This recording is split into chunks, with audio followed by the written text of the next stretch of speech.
안녕하세요. 이번 시간은 축약에 대해서 설명을 드리겠습니다. 자, 우리나라 말도 줄여 쓰는 것을 좋아하죠. 영어도 마찬가지로 줄여서 쓰는 것을 좋아합니다. 자, 여러 단어를 한 단어로 이렇게 딱 만들어서 간단하게 표현하는 방식을 좋아합니다. 이것을 축약, 즉 두 단어를 한 단어로 만드는 방식. 보통 이제 두 단어를 한 단어로 만들죠. 뭐 세 단어를 한 단어로 만드는 방법도 있기는 한데, 뭐 클락 같은 경우는 그렇죠. 오브 더 클락을 줄여서 어클락 이렇게 한 단어로 줄이는 경우는 있는데 대부분 두 단어입니다.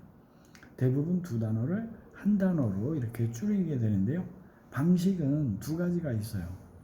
첫 번째, 주어와 동사를 축약하는 방식. 근데 여기 나와 있는 동사는 대부분 거의 비동사죠. 자, 주어와 비동사를 축약하는 방식 하나고요. 또 하나의 방식은 동사와 낫을 축약하는 방식입니다. 자, 그 동사는 비동사가 될 수도 있고 일반 동사가 될 수도 있고. 자, 그럼 하나씩 알아볼게요. 첫 번째, 주어와 동사를 축약하는 방식.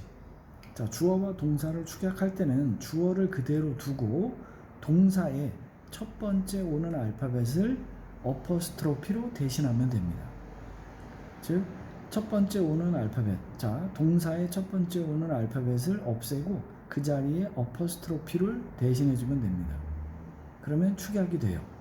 자, 예를 들어서 I am이라는 두 단어를 축약하고 싶어요. 그럼 I라는 말과 M이라는 단어가 왔는데 M의 첫 알파벳이 A잖아요. AM 중에서, 그죠? 그러면 A를 없애고 그 자리에 어퍼스트로피를 집어넣으면 돼요.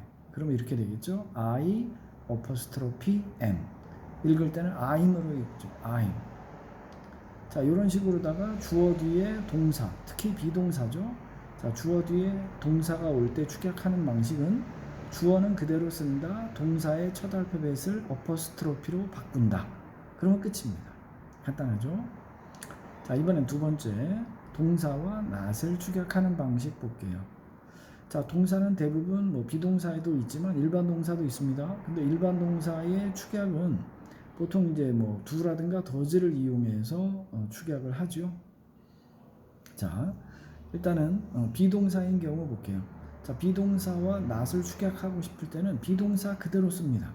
어쨌든 첫 번째 오는 단어는 그대로 쓴다. 자, 두 번째 not이 오는데 이 not은 가운데 O라는 알파벳을 없애요. 그리고 어퍼스트로피로 대신합니다. 이게 차이예요.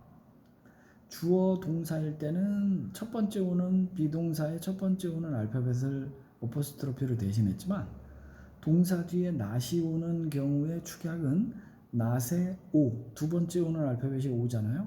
이 O라는 알파벳을 없애고 어퍼스트로피로 대신해주면 됩니다. 자, 예를 들어서 is라는 비동사와 not이라는 단어를 합치고 싶어요. 그러면 is를 그대로 쓰죠.